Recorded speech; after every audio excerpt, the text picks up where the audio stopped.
how my thinking has evolved. So before I get to that, first I want to just stop for a moment and share with you, why should you care about being customer centric? I think most of you probably already do care because A, you're on this call, and B, you're probably product managers or hoping to be product managers one day.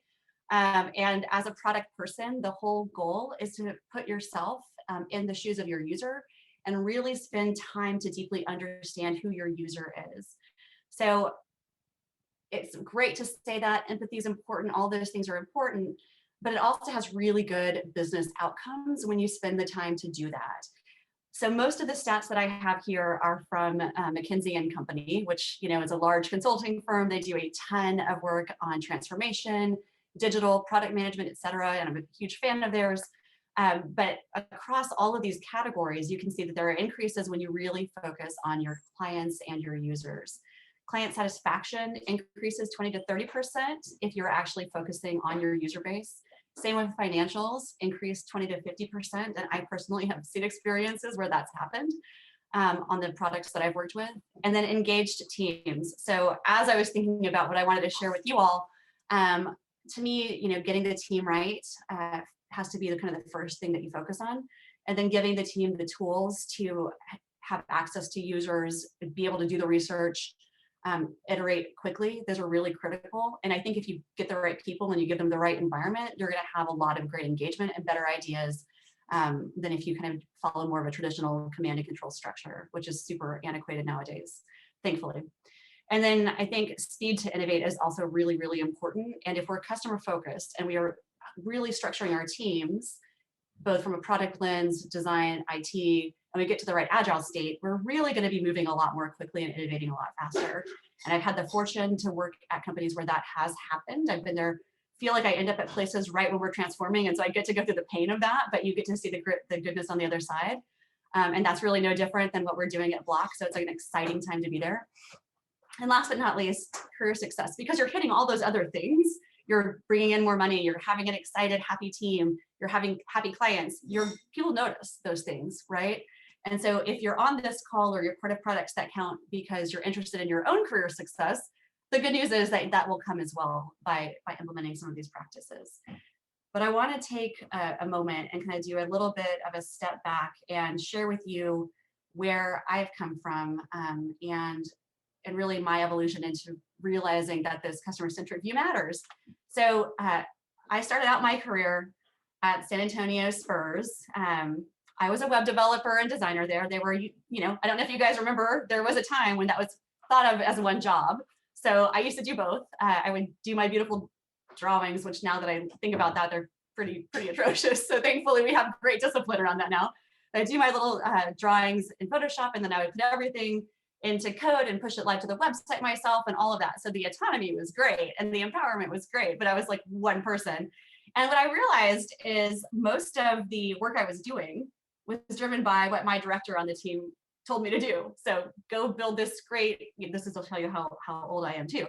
Go build this great website to honor David Robinson and his career at the Spurs. Okay, so that was like 2003. It's kind of a long time ago. But that's how we did the work. And it was cool because I could pitch certain ideas and then, they would say yay or nay, and then I would get to build my own ideas, similar to JetBlue. So I moved to New York City in 2006 because this crazy company hired this little girl from Texas for some reason to come build their website. And so I was a web developer and designer for them. And at this point in my career, I started doing more and more like front-end development, and less so design, but I would always do my own wireframes and all of that. So it was still really hands-on. And similar thing, right? Like our general manager would give me projects and I would go code those projects and think through them and flesh them out. I remember I came up with this super exciting project to feature all of our blue cities, which were our hubs. And I came up with the idea myself. We have thousands of employees. So I started thinking like, well, what if those employees were people that we featured and they would tell us their favorite things, like this flight attendant loved to go to this place in Pittsburgh. How cool would that be? So we would do photos and like, text with everything that they were talking about. And all of those things were super fun and exciting for me. And I would build them and everything and I would launch them. But what I didn't do was talk to our customers to see if that was something that they also wanted.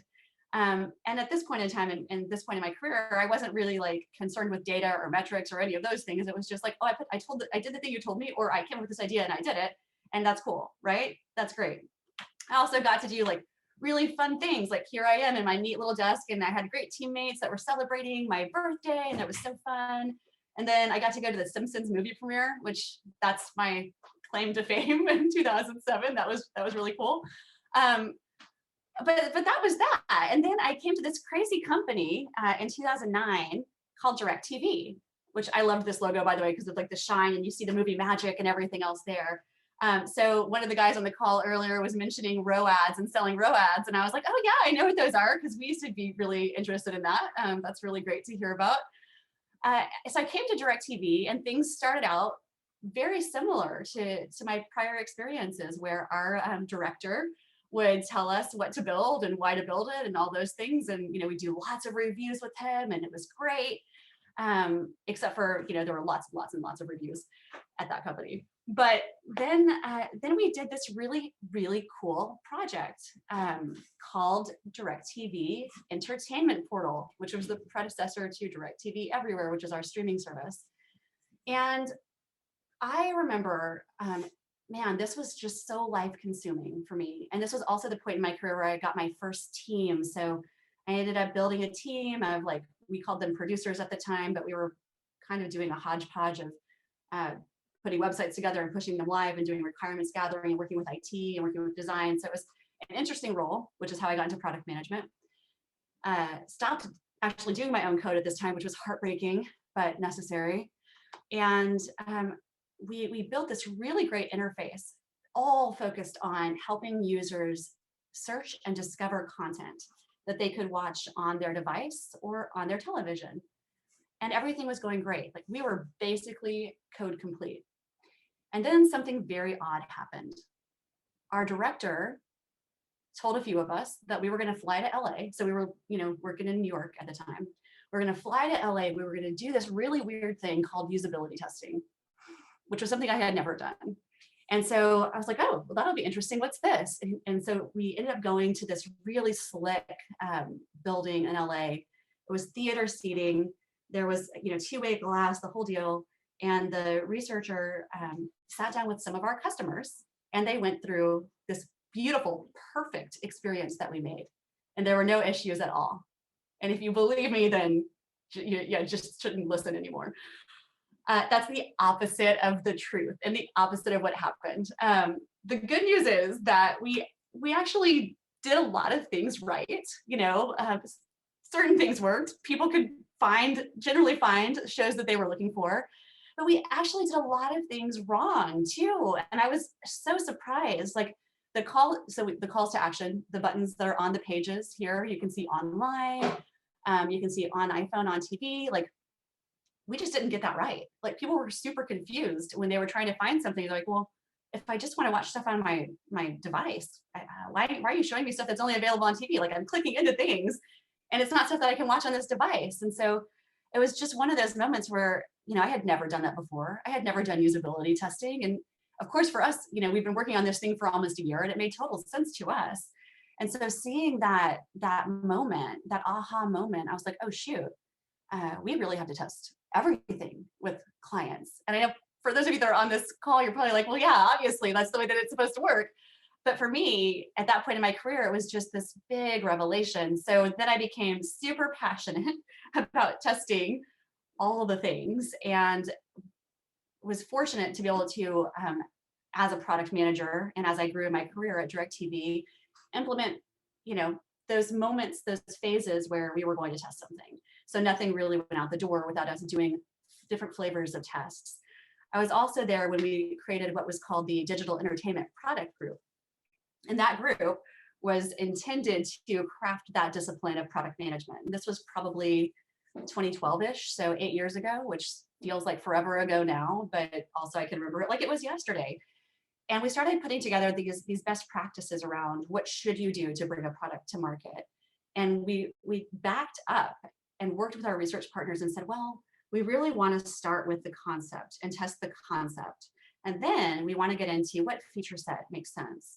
And then we want to get into, is it desirable? Is it usable? And then we really want to look at the data. And at that point in time, it was kind of like, DirecTV has always been very, very good about data and tagging things and monitoring the data and seeing the user interactions and caring about the lifetime value and making great decisions based on lifetime value. So the data piece wasn't that strange. It was really like having to figure out how do we get that qualitative information earlier on. This is the other example. So there were two. First was the entertainment portal. That was kind of like, oh, usability testing. That's pretty cool. And then this was the other example that changed my life forever when we think about research. So I mentioned that this new product team was stood up at DirecTV, and one of the product managers that I worked with, who's phenomenal, by the way, and now leads a large unit at NBC, he had built this second screen companion app. And so essentially what the purpose of the app was is as you're watching a show or a sports event on TV, you can be following along with other content live and interacting and like tweeting and commenting and all this stuff. So it's super, super engaging. The interesting thing about it though, is that it was built, the requirements and everything were built based on what was out there in the market. So what the competition was doing or kind of what the trends were at the time. It wasn't based on what the users were wanting. And so he had moved on to bigger and better things, working on this new product. And I ended up inheriting this second screen application. So of course, as a product person, the first thing you do is you request the data and start looking through the data. And I wasn't thrilled with what I was seeing. Actually less than 3% of our tablet users, who were very active, by the way, were even going into this feature. And then the engagement rate within the feature wasn't great. So I was like, well, I know that we were really expecting over 10% engagement. So why is it so low? What's going on with that? And at that point in time, I had kind of gotten a reputation of being a geek that loves data and research and all those things. So there's a group in the company that was kind of this stealth group that did design thinking. That was really their name. And so one of the guys reached out to me. He was like, hey, Vanessa, do you want to do a project with us? And I said, actually, yes. And the perfect timing, because I just inherited this app and I don't understand what's happening. Can we do a project on this? So we did. We actually did in-home interviews and usability sessions, March 2014. And these were all folks that we identified in the LA area that had actually launched this feature. So we had that data based on them. We reached out to them. They welcomed us into their homes. It was great. We had several teams dispersed throughout LA and go talk to a bunch of different people. And when we sat down and talked with them, we learned a couple of things. One, we learned that a lot of them were unintentionally launching this feature because it was fairly prominent on the app. And so they were opening it and they were closing it. And so they didn't even realize that they were going in there. So that's not great, obviously. And then the next thing we learned was that the features that were here, that obviously, they'd spent a lot of time, the teams had spent a lot of time building them, were not the features they wanted. So when we started interviewing them and asking them, well, how would you want to engage with an application like this? And what would you want to see? And what would you expect to see? And all of that. What we found is that they were actually searching IMDb and Google before and after the show to find out information about the celebrities or trivia or, just fun facts like that.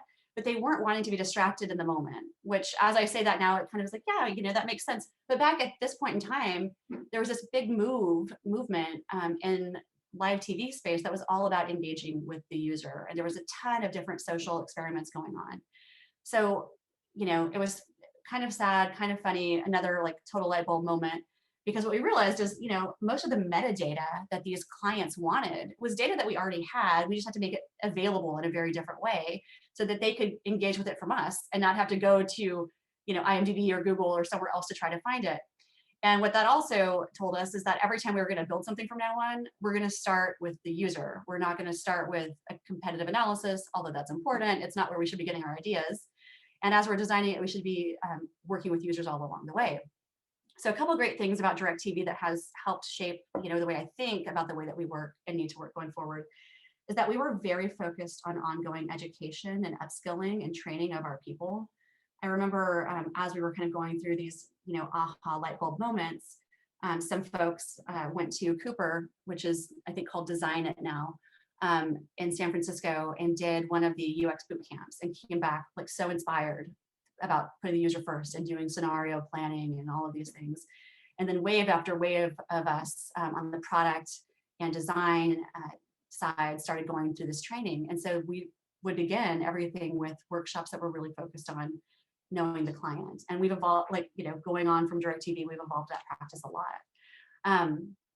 So I had my hard knocks, I went from developer to product manager, understood why the customer matters. It was revolutionary. And then I came to USAA, and USAA is a super amazing company.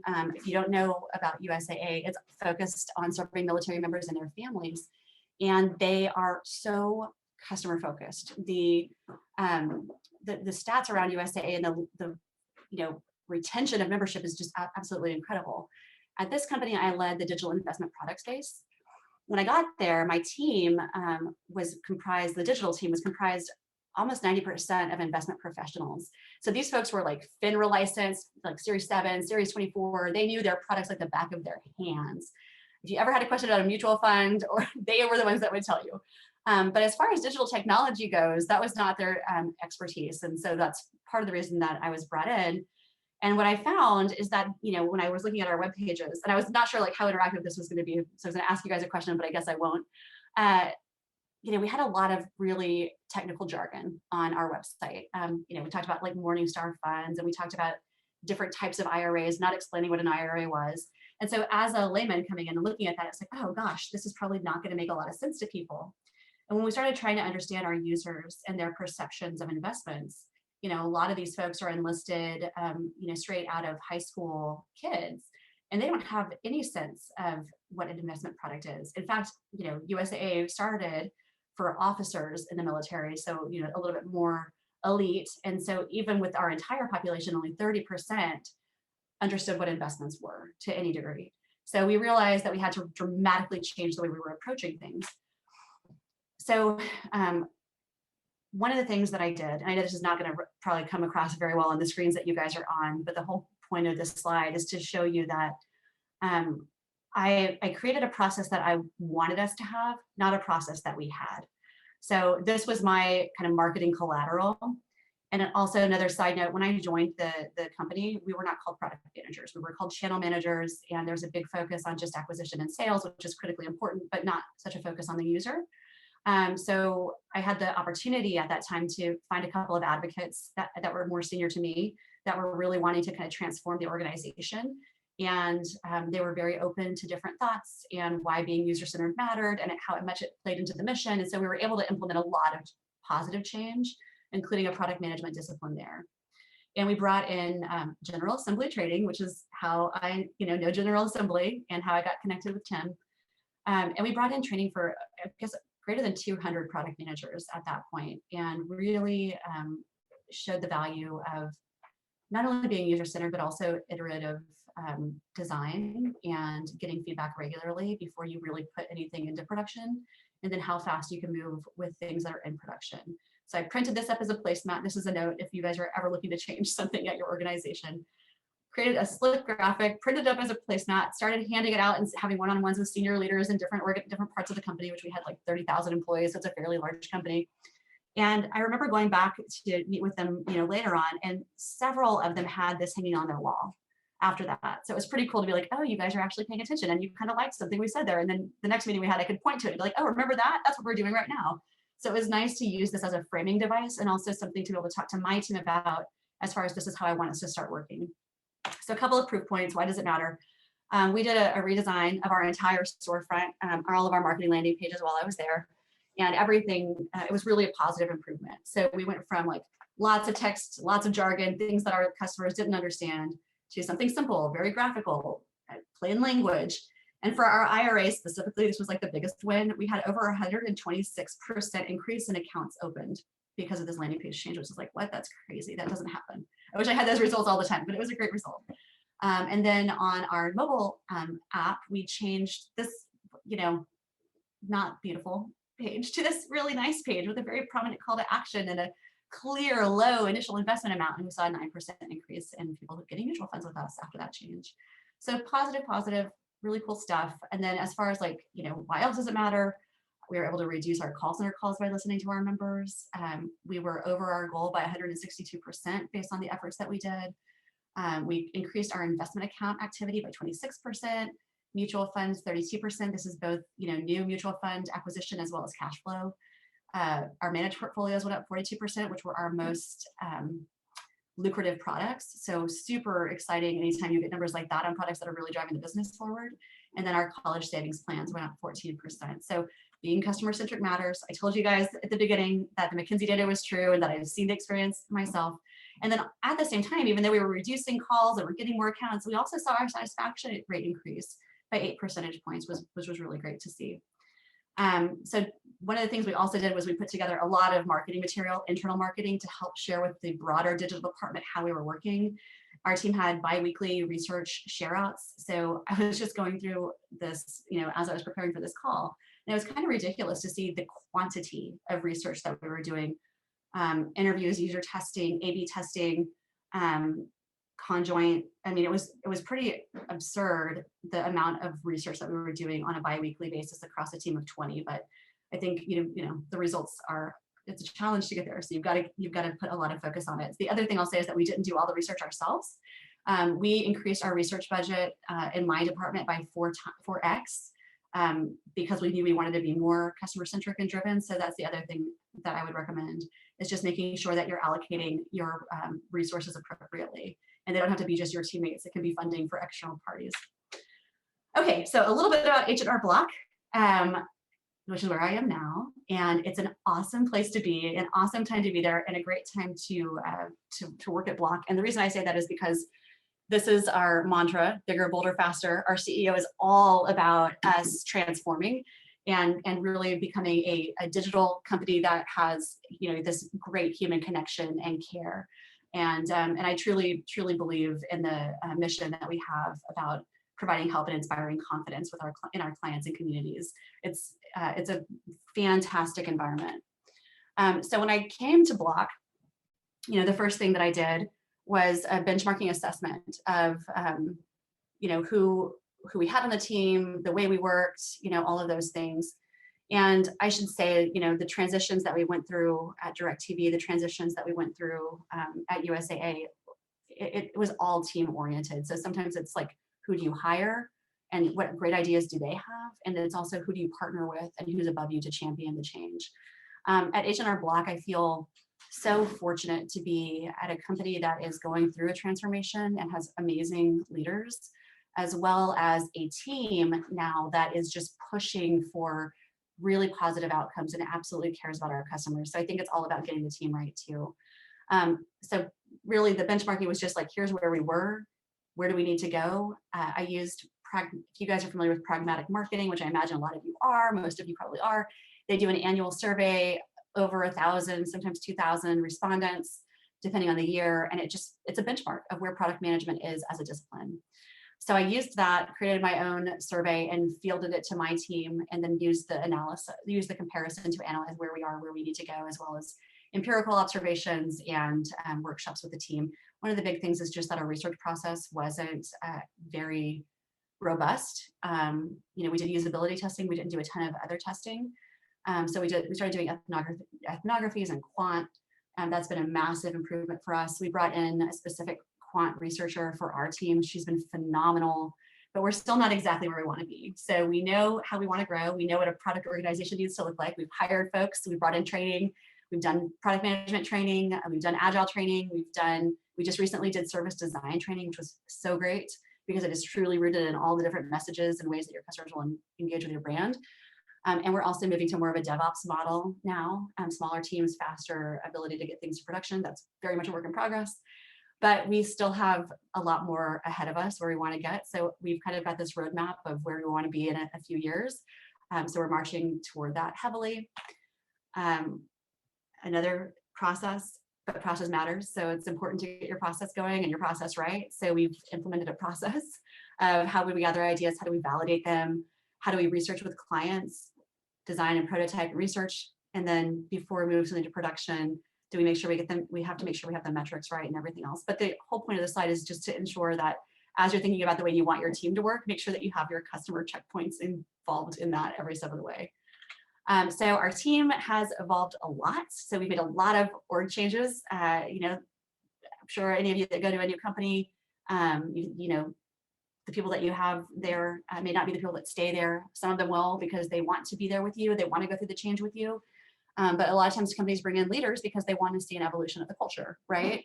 So it's awesome when you do find people that are really excited about what you want to do. But the number one thing is you got to hire people that are passionate and that are excited about change, excited about the customer, excited about learning and growing and evolving. And I really, really think it's important to have people that are willing to push back on you as well. I cannot stand when people are just like, yes, men, that's never good. So you got to get the right people on board. And then we started focusing even more on data and operations and making sure that our product team was owning their own metrics and not relying on other people to tell them the metrics, and that they are accountable at the end of the day for the results. And that also ties back to understanding what your customers need. We implemented something called Client Day, which I got some pushback on at first, but it's working, I think. I think a lot of folks feel that way. It's every 2 weeks we dedicate an entire day to research, and so we have 2 researchers on our team. One's more focused on qual, one's more focused on quant. Both are incredible people, and they set up the research day for our product team. So if we have a question we're trying to understand, example, we're really focused on complex clients, and we really want to move up market and build the right solutions for them and make the tax experience awesome for them. We've done a lot of work focusing on those guys. And so we've spent a lot of time interviewing them, doing usability testing with them. We've done some co-design sessions with them. And so that's kind of what our client day shape is that we'll spend an entire day with the specific client segment that we're trying to solve a problem for and trying to understand better. And sometimes that's a usability test. So that's not off the tail. Those things are great. We also have implemented circle time, which was the idea of our research leader, Angela. That is a bi-weekly meeting as well, where we all get together as a team and go through our customer feedback. We go through our verbatims. You can kind of tackle any topic that's of interest to you, but the point is to understand what the client is saying and then create a one-to-one connection with the client. So all of us email our clients, or if there's a phone number available, we'll call the client and try to talk with them and try to resolve a problem if they're having a problem, and at least just help them feel heard and understood. And that has given us a lot of really good learnings. And it's helped us create a customer panel that we've been able to reach out to. And they send us a lot of ideas as they're kind of having an experience with us. So it's been super, super cool. Our company also does this thing called Helping Hands, which is not, so our team didn't invent this, but I thought it was really cool. And I wanted to share it with you guys so that you could think about, how do you want to be more customer centric? So, tax is a seasonal business, and there are a couple of peaks in tax season. And so try as we might, staffing wise, we cannot staff to like this crazy spike at the end of tax season. It's tremendous. For those of you that are in the retail environment, it's probably similar. So our call center team has a program called Helping Hands, which allows pretty much anyone, any associate in corporate, to jump on phone calls and answer phone calls for clients during our peak season. I'm sure we could do it other times as well, but this is when they're like, no, but we really need you. And so being able to do that as a team and hear the frustrations and pain, quite frankly, that clients sometimes have with any sort of experience, but with ours, and then be able to take that back and empathize and really implement some positive improvements from that has been huge. And then I would say, at every company I've worked with, the research function has been a little different. At DirecTV, we had a research function that was centralized and we could plug into and get feedback. And that was great. It worked well. They were pretty responsive to us. At USAA, it was again centralized, but so not at all equipped to deal with the volume of learnings that we wanted. So we had to go and augment and get third-party help. So that was not ideal, but still at least workable. But where I am now at Block, we have dedicated researchers for just our product team. And that has been like night and day different with our ability to kind of like quickly get feedback and quickly move. So I would highly recommend, if you have the opportunity to hire researchers on your team, that you do so. Okay, so the 3 things that I want to leave you with. The first is that you really should devote your budget to continuously learning for yourself and for your team. And I always try to do the training with my team because I want to know what's going on. I want to have like the up-to-date current learnings, but I also think it's important for leaders to show up the way that they want their team to show up. And for me, that means I'm going to dedicate my time and my interest and my attention to continuously developing myself as well. But I think it's important for, at least for the folks that I want on my team, I want you to be like always learning and always wanting to do better and always wanting to be better and always bring up cool ideas to the table and to me and to our team. So that's something I'm trying to model. The next is honoring both qualitative and quantitative research methods, because both give you different things and both are really, really important to understanding your user base. and to understanding what might be and what you might want to deliver. And then culture matters. So focus on fit is really about, do you have the right people on your team that are going to support the culture of continuous improvement and learning and research that you want? But also, and just as importantly, are you at the right organization? Because if you don't feel like you fit in the organization you're in, there are so many other company cultures out there. It's not crazy to go somewhere else to find the right cultural fit. And I say that with all sincerity that I am super psyched about being at H&R Block right now, because I feel like the culture really fits what I'm trying to do with my career and where I want to be. So I just want to give you that like glimmer of hope. If you feel like you've been trying something and it's not working, there are great places out there, so don't give up. And last but not least, don't know how many questions we're going to get or how this is going to go, but feel free to connect on LinkedIn. If you guys want to chat about anything that I talked about, or if you have other ideas that you want to share with me or anything you want me to take a look at, I'm happy to do that. I love meeting people and making connections. So that's it for me. Thank you for letting me talk for half an hour. I appreciate it. Awesome, Vanessa. Thank you so much for sharing insights. Sounds like my pleasure. An incredible journey and lots of success, really changing how people think about developing products at the businesses you've been at. So we have time for Q&A. Since there's not too many of us, I would recommend, if you're comfortable, just unmuting yourself, saying who you are, maybe what you do, and then sharing your question. Or if you'd prefer, we do have a chat. So just pop open the chat feature at the bottom of Zoom, if that's easier for you. And one other thing, if you don't mind, there are 3 folks on the call too that I work with currently, and one that I've worked with historically. So I don't know, guys, feel free if like any of the questions are like crazy or you don't agree with my answer to jump in and share your own perspective. So Tim, thanks for hosting this event. Vanessa, great talk, and loved all the insights. I have a question for you. I'm currently in program management, and I work with portfolios that are related to product, of course, given our mutual experience at DirecTV. Question is, for H&R Block, what is the volume of A/B testing that you folks are engaged in currently? Is it sort of the same similar model we used to follow back there, or have you been able to be more nimble and agile in your implementation of A/B in terms of if there's a marquee that you want to change up, or if there's a new offer, given that tax season is coming up quickly and we want to kind of learn how folks are going to react to a certain creative or something like that? Can you share some thoughts on how you guys iterate on that and get it into kind of testing mode? Yeah, it's an awesome question, Jay.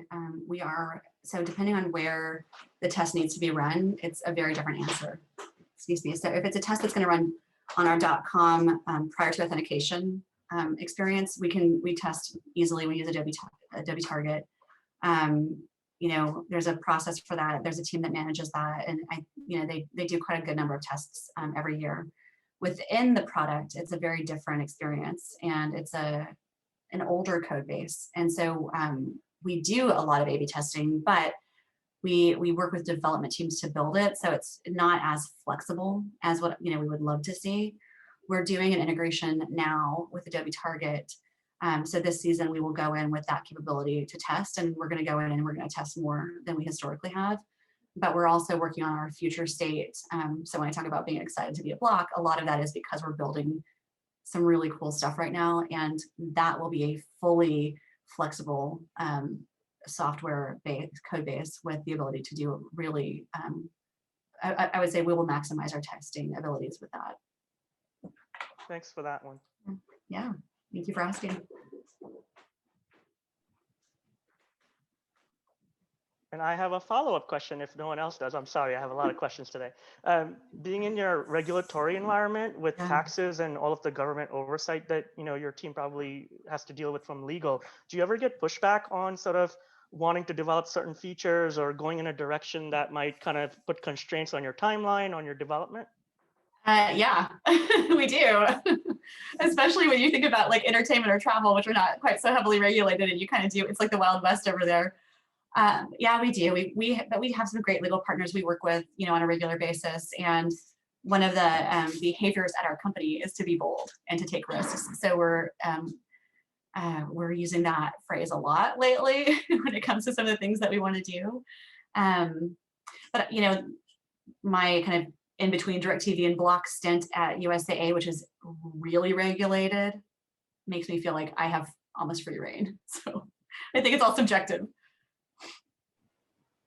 I have a question. Yeah. So I wanted to ask, and I guess this is kind of, I guess, product management meets UI and I guess data. So in terms of UI, you've got qualitative and quantitative data.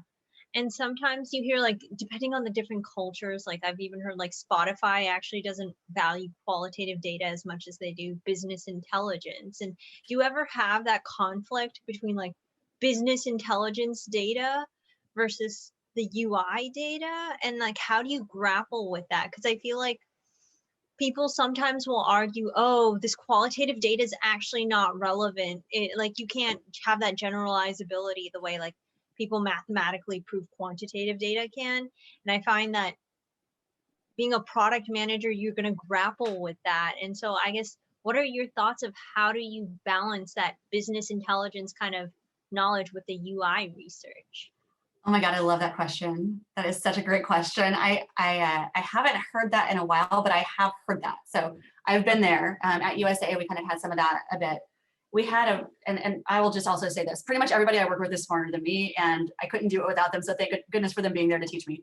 At USA, we had a really awesome PhD researcher that led one of the departments, because again, you're a large company. But she had this great deck that she would walk around with, and I don't think I have it, but I'll reach out to her. I make a note of that. I'll reach out to her and see if I can get it. But she had this really great deck that was all around like, how many people do you have to interview before you're 80% covered with your like kind of statistical significance, and it was all about qualitative research. And so her thing was, I think like you should interview 12, but once you get past 6, you pretty much know what you need to know, but go ahead and get to 12 anyway. So what I would say, and at least this has been true for me, I will usually start out with qualitative data, right? I will usually start out, and I would say it's probably the same for our team, because I know I have 2 of my team members on here now. We will go through the customer feedback, or we will hear directly from customers, and that will tell us, oh my gosh, there's probably pain in this specific area. And then we will use the quantitative data to size that pain or that opportunity. So if you hear from a customer like, oh, I had a really, I don't know what your product is, but for us, I was trying to do my investment calculations, and I had a challenge on this page. That's one person, but then you can go back into Adobe Analytics or whatever tool you use for BI data, and you can look and see if your fallout report suggests the same. If that kind of cohort of customers is falling out of your experience at that same point, then you likely have a problem. Or you can go and field a follow-up survey to say, hey, I heard like this may be an area. Let me survey clients that are also in this same group of clients and see if I can get statistical significance around it. Does that make sense? Yeah, it does. Thank you. Yeah, absolutely. There's one in chat. How do you balance reacting to the vocal minority who complain about aspects of the product that only matter to a small % of the overall customer base? Good question. Every customer matters. So I just would say that, like, I think every single customer matters and should feel like their experience is a real experience and is valued. I'll give you an example. Helping hands call. I did a helping hands call, and I usually try to email the client that I work with after the phone call and just let them know, like, here, your issue's resolved and here's what we did and everything else. So this was back in July because our tax season was extended. I had that situation where helped a client, I transferred her to a specific tax pro to work with and help her finish her return. And literally last week she emailed me again, okay, months later. And she was having an issue with I don't remember what state she was in. I want to say Illinois. I can't remember exactly, but she was having an issue with her state. They had sent her a letter about something not being accurate with her taxes, and she was certain it was our software. And so we went in and we looked at like this specific thing. It was not our software. It was actually she had adopted a child, and it was in a different state, so she didn't get a full adoption credit. Anyway, so to me, like, that is an edge case, right? That somebody's going to run into that experience. The software wasn't wrong, but are there things that need to be done or could be done maybe to make her experience better? Yes. Is it anywhere near like kind of the level of problems that we need to solve for? No. But we threw probably 5 or 6 people directly into solving that problem for her. So she did get help from a tax pro that explained the situation to her and walked her through like one-on-one what the experience was that she had and why. And we wrote back to her and made sure that she was happy with that experience that she had, but it's not going to mean that we're going to change the software. Do you know what I mean? Yes, I do. I was just curious Yeah. how you balance the priorities when you can never get to everything. Mm. And there's always those small cohorts that say things really, really loudly that catch the attention of certain individuals in the business that get attention, whether they're to do that attention or not. Always with data. Always with data.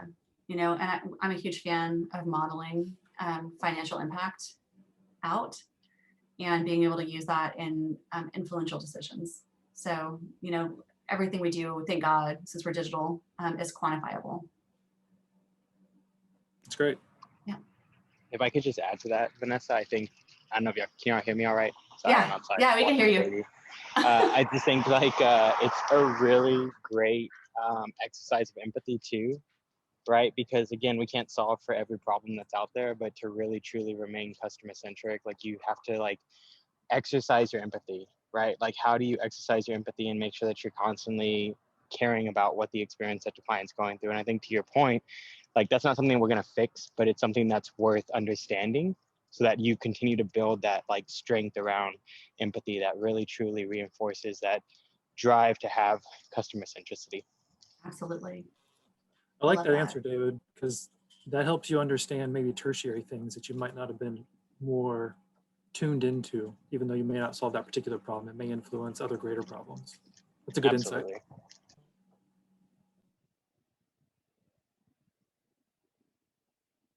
Anybody else have questions or thoughts they want to share? I usually leave a little bit of an awkward silence because that's when Okay. the good questions come. But if it gets too awkward, then we can cut things off. Kelly, is there anything you want to add? No, but Koger, that was a fabulous point. Just understanding the pain points and understanding the experience that the user went through doesn't necessarily mean that we're going to fix that issue, but it helps us with the experience. So fabulous point. Then I think the one thing I would add, guys, is that it's important to dog food your own product, right? So if you're at H&R Block using the service, if you're at DirecTV experiencing the pain for yourself is also a way to kind of create that empathy for yourself and then possibly introduce a feature or two that can help address the concern. Yeah, totally agree. Vanessa, I have a question. You talked about all the successes you had in coming into businesses and helping them understand how to be customer centric and kind of showing them the light and getting them to act on it.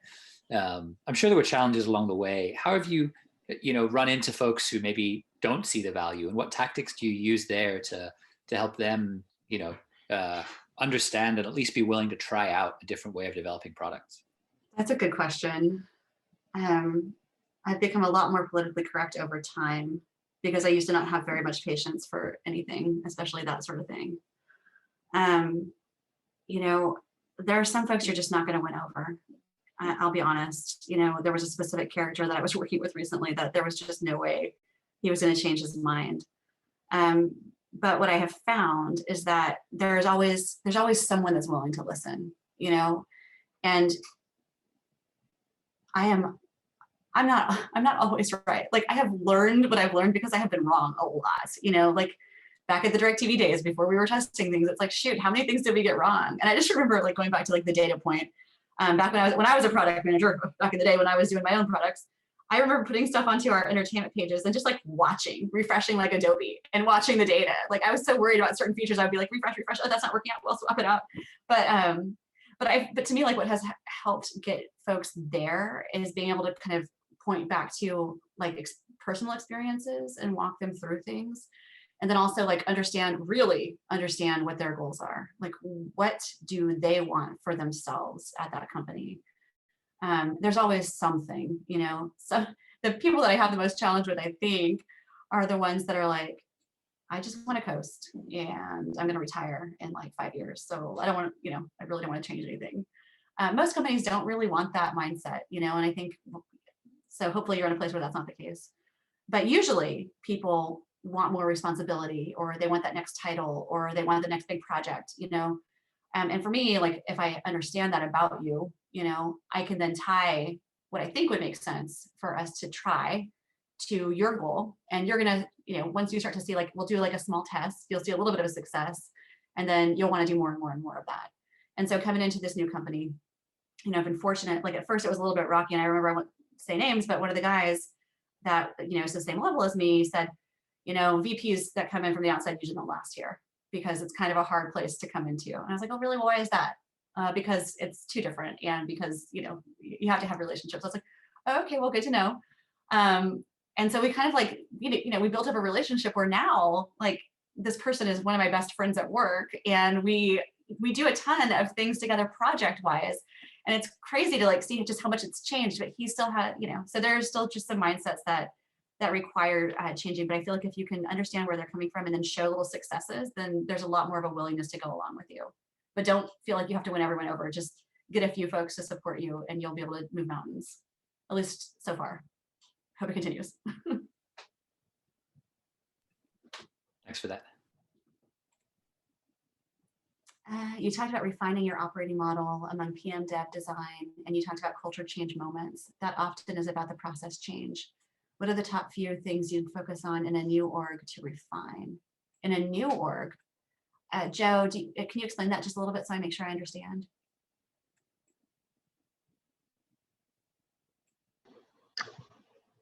Sorry, yeah. You talked about several times coming into an org at the point of that cultural change. So I didn't mean necessarily setting up a new org, just that you are joining a new org and you're wanting to make that kind of change that it sounds like you've had the opportunity to do several times. And I just wonder if you have a perspective of, is it most important first to look at agile dev iterations and get everybody aligned around that working, or start from the customer-centric design and get everybody focused around the design, the customer journey, or like where do you feel like you enter thinking about bringing cultural change for that refinement? Yeah. Oh gosh, I love that question. And I'm glad it wasn't about the new org, because I'm like, I've never had that experience. I don't think I can help you with that. I never go into a place thinking I know what I want to change, or that I do need to change anything. Honestly, like I go to places because I'm super excited about what they're doing. I'm excited about the role. I'm excited to learn something new. At USAA, I was so excited to work for USAA because it's a brand I've looked up to my entire career. And I was so interested in learning about investment products. So that sounds really dorky, but it was super exciting. And I didn't go in thinking, oh, there's gonna be things I need to change. But once I got there and started to like see how our team worked and maybe where things weren't going so well, then you start to kind of get ideas. And it was similar at H&R Block. I was super excited to come be part of like this really great evolution that our CEO was leading. I had no idea what it was going to mean for me. And I had no idea what it was going to mean for my team because I didn't know how we worked. And I remember getting there and be like, oh my God, these people are amazing. And they are. And at first I was like, gosh, I don't actually know why they need me. Like, this is all so good. And it's like such a great team and it's such a great machine. And then I started realizing actually like, whoa, there's stuff we don't have a process around. And oh gosh, we probably could understand our customers better in this way or that way. But it's not like there's not like a total blueprint. It's more like you just assess where the team's at and what they need. And then you kind of go from there. So hopefully that helps. I'm not sure. That's good. Thank you. I'm, of course, coming into a place with humility to see what the team has and what they need and what you're bringing. I get that. Yeah. Have you just joined recently a new company? Looking at doing that. Oh, okay, cool. Looking at doing that. That's great. So I would tell you like the two things that I really enjoy doing that because I love data. So doing the survey with my team and kind of seeing where they're spending their time and what's working for them and not was really insightful. But also I spent a full day with everyone on the team and we did several activities. Probably the one that was the best was what we called and I don't know, Kelly, if you remember this one, it was the product manager journey map. And so we broke into like smaller groups, like 4 people in a team. And so I think there were like three groups that did the journey map. And it was all about like, how do you, before, like when you start with an idea, like how do you discover it? Then how do you build it? How do you release it? What happens post-release? And then we looked at, the tools, the people, the process, like all the different elements of how something comes to life. And so everyone just kind of sticky noted out on those things. And then they got green and red dots. And they put the green dots on things they really liked that they thought were working well, and they put red dots on things that were pain points. And so from that, not only was I able to see how things worked and maybe how they didn't work super well at that point, not that things are perfect now, we still have a long way to go, but also really understand like collectively where people were feeling pain. And then we could start brainstorming, how do we make it better? So that was something I would recommend. Yeah, and Vanessa, to add on to that, something else that you did when you first joined that I thought was amazing is looking at that pragmatic marketing framework and then doing like a survey, like you mentioned earlier, sent it out to all of us, and we input kind of where we thought that we spent all of our time. Yeah. And then we took a step back and was like, is this realistic? Is this what we should be spending our time in? And then you can kind of adjust and figure out where your gaps are and really pinpoint what it is that you need to work on. Absolutely. I would, and again, getting ready for this call, and also I'm doing a workshop at the end of this month with, I have a new director, and so we're doing a workshop as a team. But I was going back through that material and I was like, gosh, seeing where we were and where we are, we've come a long way, which when you're like in the day to day, it doesn't feel like it, because I feel like you're always focused on what your challenges are today and what you want to fix. But it's nice to have those moments to reflect and be like, oh yeah, we're doing good, So it's cool.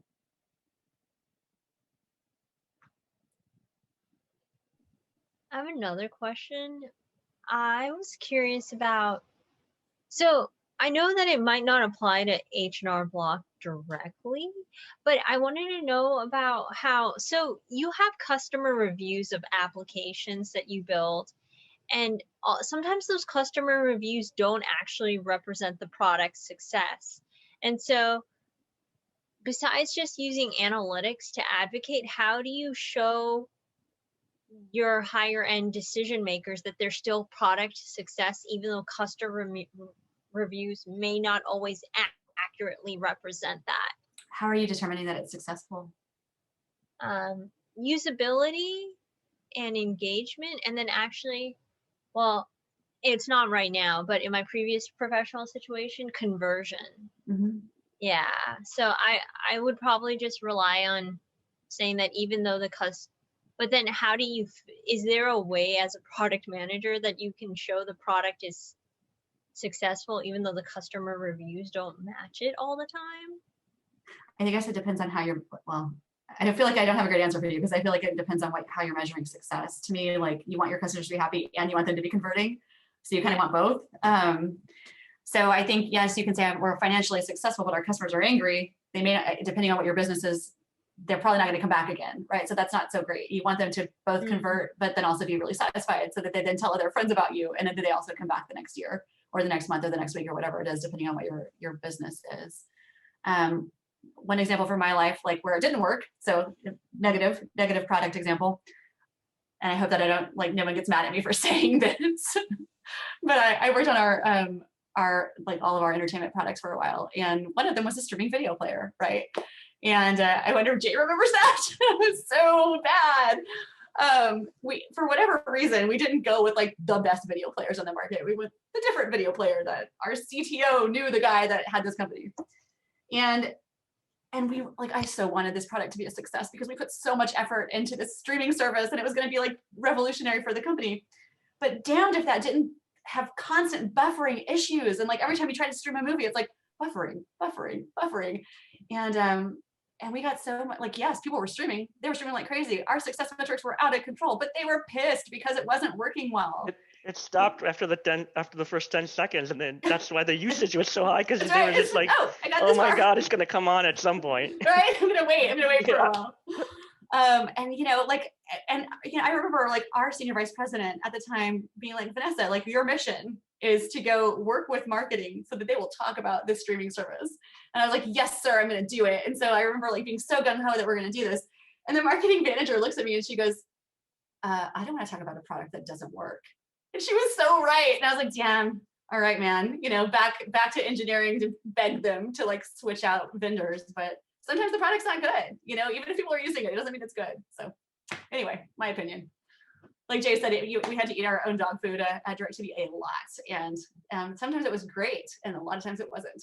So, but that's everywhere you go. Vanessa, we got one more in chat, I think. PMJM. How did you justify beforehand the exercise was the right way for everyone to spend their time? Thanks. PMJM. Oh, the product manager. Yeah, journey map. Got it. Sorry. We use acronyms all the time at my company, but I'm not the best. Brainstorming with my leadership team.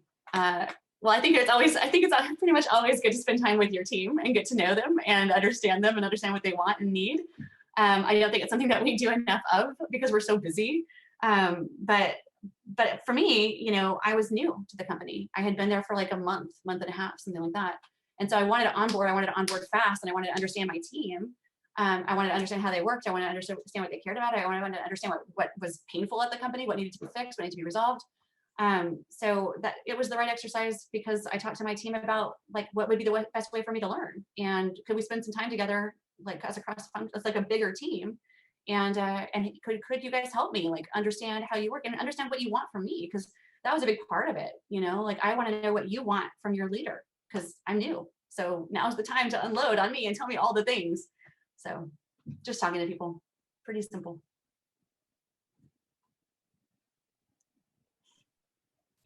Awesome. Being respectful of people's time. Thanks. Vanessa, thank you so much. A couple more things from me before we wrap up. I mentioned that we used to do these in person. We'll now try this here, maybe to some or less success. We'll find out. If you're looking for a job, if you're hiring for roles, if you're maybe starting a startup and you're looking for customers, now's the time just to unmute and give a quick pitch about yourself, the company you work for, or the business you're starting.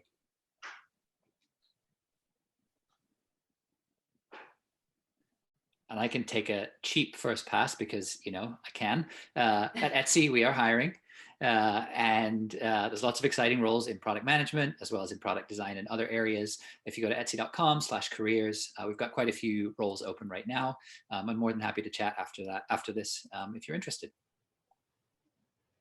Hi, I'm Monsi. So I've done marketing for probably 3 years now, and I finished my master's of public health and health communication, and I fell in love with digital health.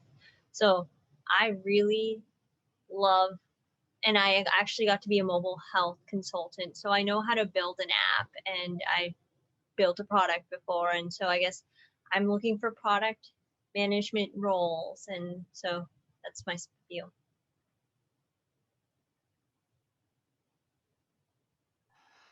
Hey, so it's Jay Rajani from working at Spectrum currently. Have some expertise in program management, both Agile and Waterfall. So if folks here want to connect over LinkedIn, if you guys have any questions, if I can help, I'm happy to jump in and provide my input or insight.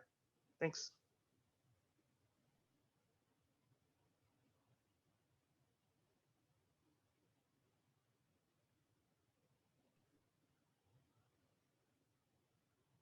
A few more seconds of awkward silence. I'll come back in the future and pitch a startup. All right, final thing from me. You should either have in your inbox already or soon this evening, and just an ask for feedback. We're always trying to make products that count better to serve our community more in a more effective way. So if you have any thoughts on tonight, please share it. And this is my last Products That Count event. So